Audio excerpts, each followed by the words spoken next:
ने जो संशय किया था इसके कारण और पार्वती के अंदर जो अज्ञान था इसके कारण राम जी की कथा प्रकट हुई। सती के मन में कौन सा संशय था? भगवान शंकर कहते हैं मोरे कहे ना संशय जाहि विधि विपरीत भलाई ना। सती के मन के अंदर संशय क्या थी? सती के मन के अंदर संशय ये था कि ये परमात्मा नहीं हो सकता, पर ये भी पता नहीं था, ये निश्चय नहीं था सती के मन में कि ये परमात्मा हो भी सकते क्या कि शंकर जगत बंद जगदीश। भगवान शंकर तीनों लोगों के गुरु है और वो इनको तेन तो सुनई कीन प्रणाम। तो जिस समय पर सती के मन के अंदर ये शंका हो गई तब ये राम जी की कथा पार्वती के रूप में जब प्रकट हुई तो पार्वती जी ने भी भगवान शंकर से एक बात कहा था कि आप भगवान राम की कथा जानते हैं, इसलिए मेरे मन के अंदर जो अज्ञान है उस अज्ञान को आप दूर कर दीजिए। भगवान शंकर से पार्वती ने कैसे निवेदन किया था? तो प्रभु हरऊ मोर अज्ञाना कही रघुनाथ कथा विधि नाना। यहाँ एक तरफ तो सती के मन के अंदर जो संशय था वो संशय दूर करने के लिए, और एक तो पार्वती जी ने भगवान शंकर के अंदर जो राम जी के चरित्र गुप्त चरित्र थे, राम जी के उन गुप्त चरित्रों को सुनने के लिए भगवान शंकर से प्रार्थना किया था। भगवान शंकर ने सोचा सती के रूप में मैंने बहुत समझाने की कोशिश किया, परंतु जब सती ने कथा नहीं सुनी तो इस सती को शरीर बदल करके पार्वती बनी, इसलिए पार्वती कैसे कथा सुन लेगी? तो भगवान शंकर का कथा सुनाने का मन नहीं हुआ। जब पार्वती ने देख लिया कि भगवान शंकर मेरे पहले जन्म की गलती के कारण अभी भी उनका मन मेरे ऊपर विश्वास नहीं कर रहा, अब तो पार्वती ने सोचा कि भगवान शंकर से कथा तो सुनना, पर भगवान शंकर से कैसे कहे? तो भगवान शंकर से कहा भोले बाबा आप हर दुखी व्यक्ति की मदद करते हैं, उसका दुख दूर हो जाए, इसलिए आप हमेशा ऐसी कोशिश करते हैं। तो मैं बड़ी दुखी हूं, आप मेरे दुख को दूर कर दिए। और मैं जो पूछ रही हूं ये आपसे जानने के लिए नहीं और ना ही कोई प्रकार से मेरे अंदर दुराग्रह है, केवल मैं इसलिए पूछ रही हूं कि मेरे मन के अंदर में जो दुख है वो दुख दूर हो जाए। अति आरती पूछूं सुरराया, अति आरती अति आरती पूछूं सुरराया, रघुपति कथा रघुपति कथाया,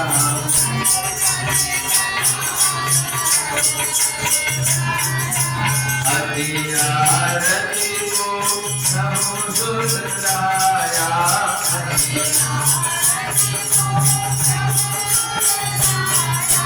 रघुपति कथा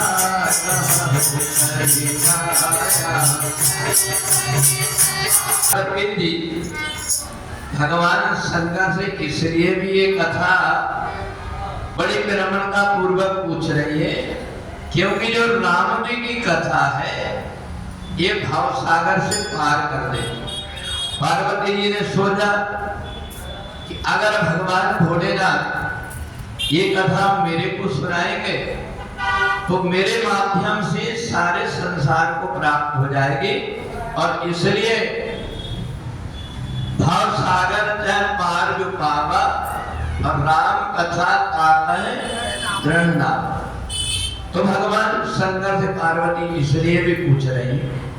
तो जिस समय पर भगवान शंकर ने देखा कि पार्वती जी ने भगवान शंकर के चरण पकड़ लिए, पद धरि धर सिर विनय करऊं कर जोर, परनऊ रघुवर विशद यस श्रुति सिद्धांत निचोर।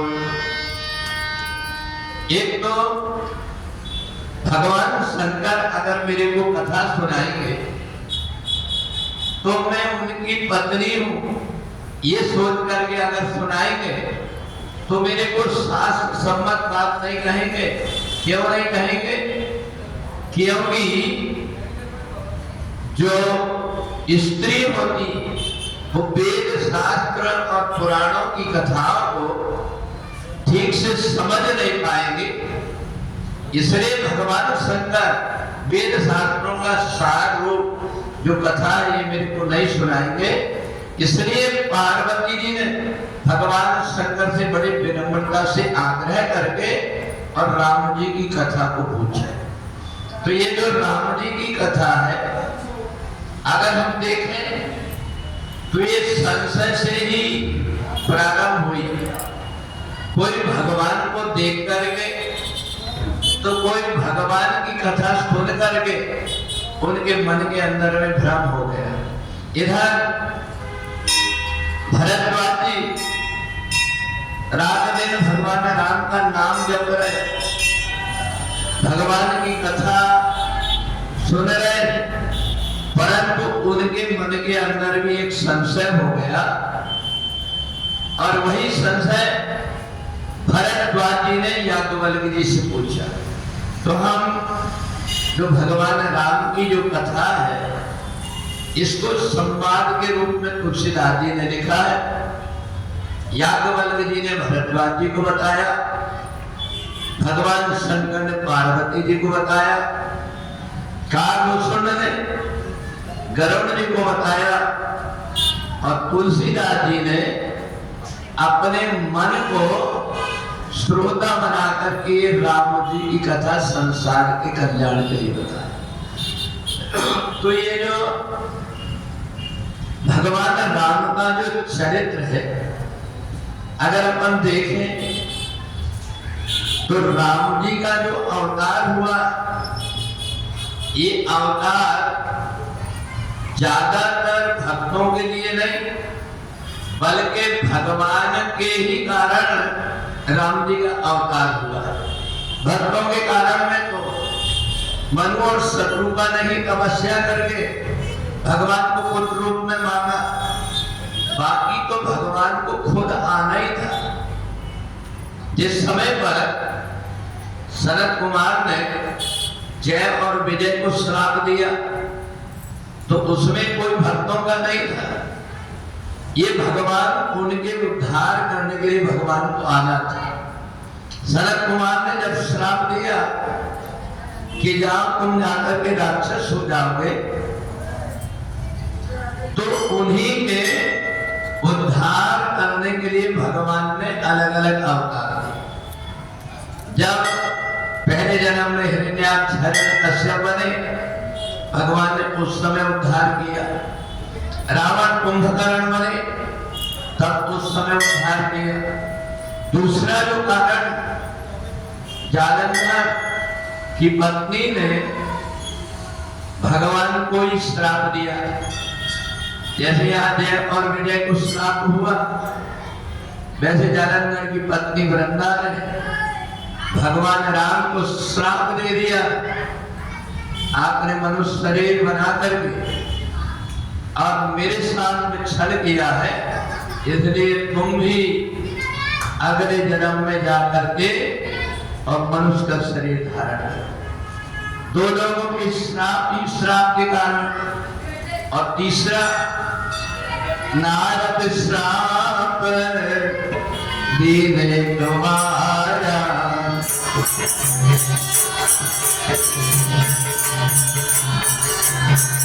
नारद श्राप दीने तुम्हारा,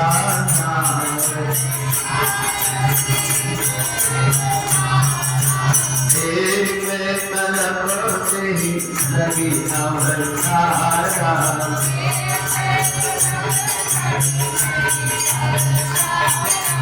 एक तलब से ही लगी अवतारा।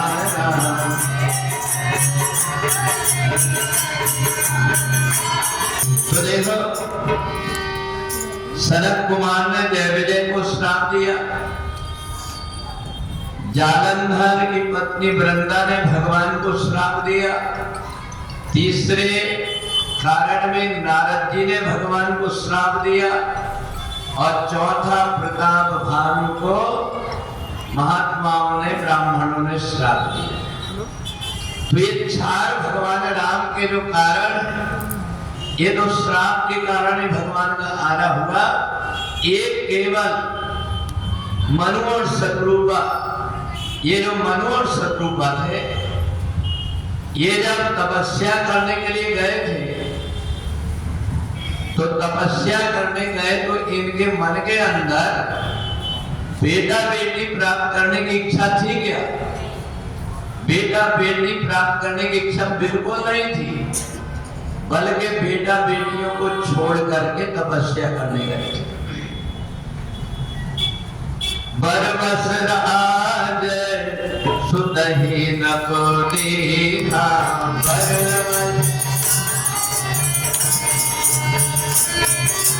बरबस राज सुदही न को देखा,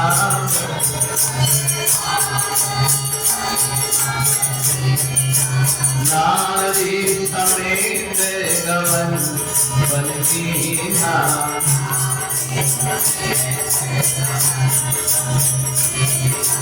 नारी समेत गवन बन कीन्हा।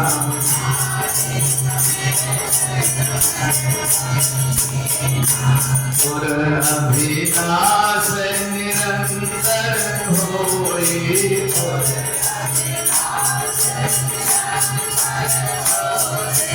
देखिए नयन परम प्रभु सोई,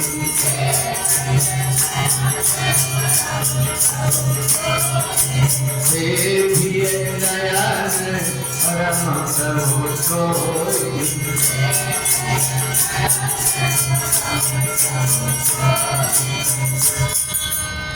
मनु और शत्रुपा अगर अपन देखें तो कहीं से कहीं तक बेटा बेटी की इच्छा से गए नहीं थे, बल्कि बेटा बेटियों को छोड़ करके गए थे। पर भगवान बेटा बन करके आने की, मनु ने भगवान को माना भी नहीं। भगवान ने स्वयं कहा, आप सरिस खोजो कहाँ जाई, और नभ तब तनय हो में आए, मैं खुद तुम्हारा बेटा बन करके आऊंगा, ये भगवान ने ही कहा।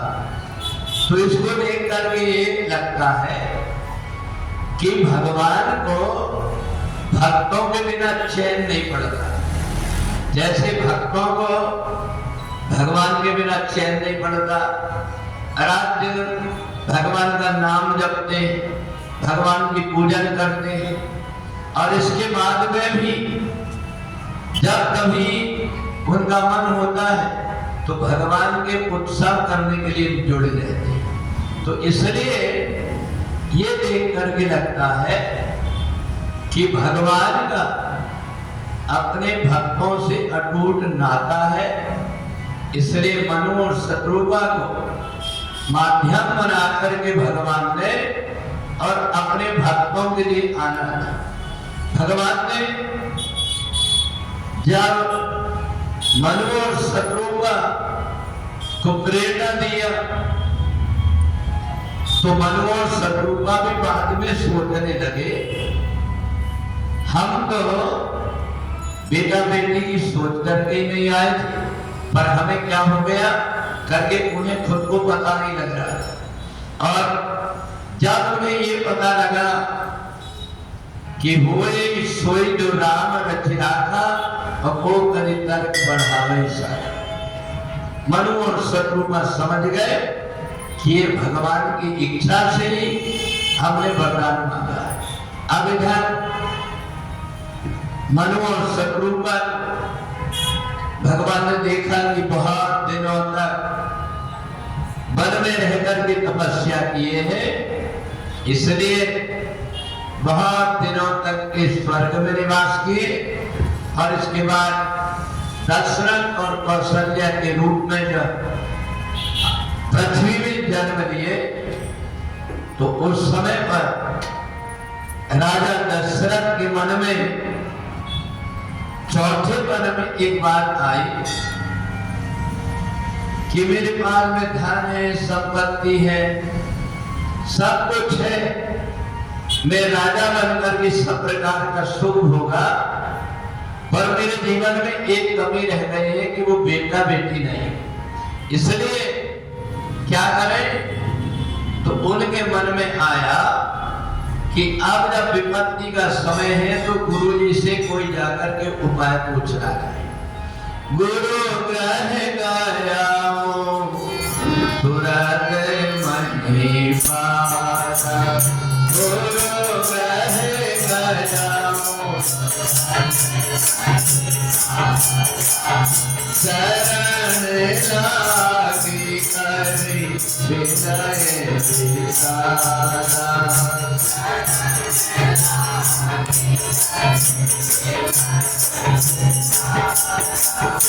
शरण लागी करी विनय विसारा,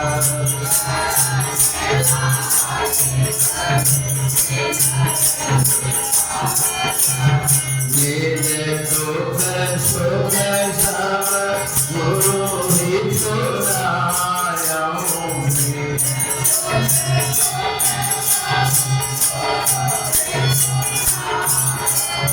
कहीं वसीत बहुविधि समुदाय,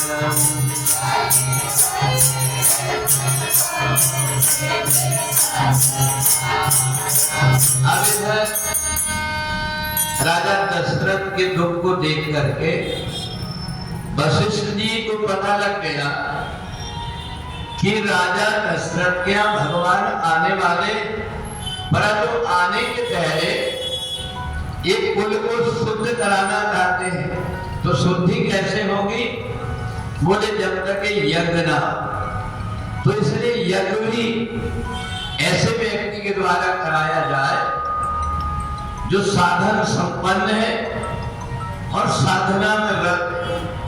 और इसलिए अगर वशिष्ठ जी चाहते तो स्वयं भी यज्ञ करा सकते थे, परंतु उन्होंने श्रृंगी ऋषि को बुलाकर के यज्ञ इसलिए कराया कि राजा दशरथ के ऊपर जो श्राप लगा हुआ है वो श्राप भी छूट जाए। तो जहां अगर हम देखें कि जगह जगह पर श्राप के कारण, तो यहाँ राजा दशरथ के यहाँ भी भगवान जब आए तो आने के पहले राजा दशरथ को भी श्राप लग गया। जब श्रवण कुमार का वध किए तो वो श्राप को दूर करने के लिए पहले यज्ञ करा करके और फिर इसके बाद में राम लक्ष्मण भरत शत्रुघ्न ये चार पुत्र के रूप में भगवान का आगमन। तो देखें इस समय पर यज्ञ कराया श्रृंगी ऋषि ने, और अग्नि देव जब प्रसाद लेकर के आए तो प्रसाद भी कई प्रकार का होता है, परंतु 3 चीजों का बना हुआ ज्ञान, भक्ति और कर्म, भगवान के आने के पहले इन तीनों को बराबर किया गया और उसी का प्रसाद बना करके राजा दशरथ को दिया। राजा दशरथ के यहाँ भी ये तीनों प्रकार से की ज्ञान, भक्ति और कर्म के रूप में तीन रानी पहले से थी और इसलिए जब प्रसाद मिला तीनों रानियों को तो उस समय पर आज का ही जो दिन है, चैत्र का महीना, नवमी की तिथि, भगवान सूर्य देव का भी ताप वहां स्थिर हो गया, वायु ही रुक गई और उस समय पर भगवान राम का राजा दशरथ के यहाँ जब प्राकट्य हुआ तो जिस समय पर देवताओं ने देखा अब भगवान के आने का समय हो गया है तो सारे देवता भगवान की स्तुति करके और अपने अपने धाम को चले गए। सुर समूह विनती करे पहुंचे निज निज धाम, सुर समूह विनती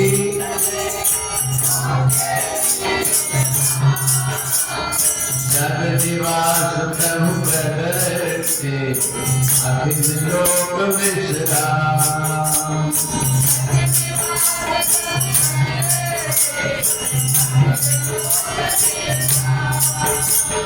जय जय सीताराम, जय जय सीताराम।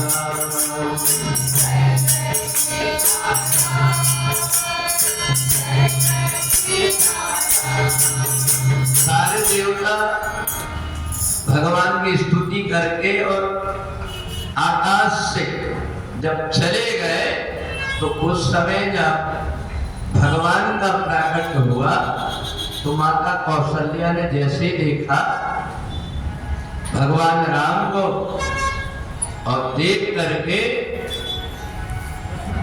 भगवान के रूप को बड़े आश्चर्य में पड़ गई और सोचने लगी कि मैं इनको बेटा मानूं या भगवान मानूं।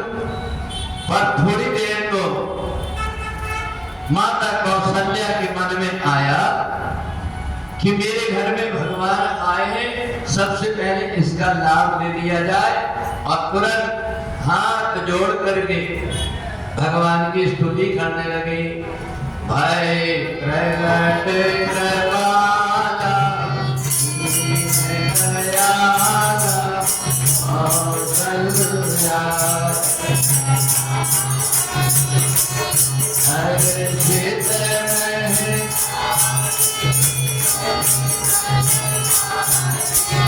अद्भुत रूप भी लोकन अभिरामा निज आयोधभुज भूषण वन नयन विधाना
जिस समय माता कौशल्या के सामने भगवान का प्राकट हुआ, माता कौशल्या ने स्तुति किया।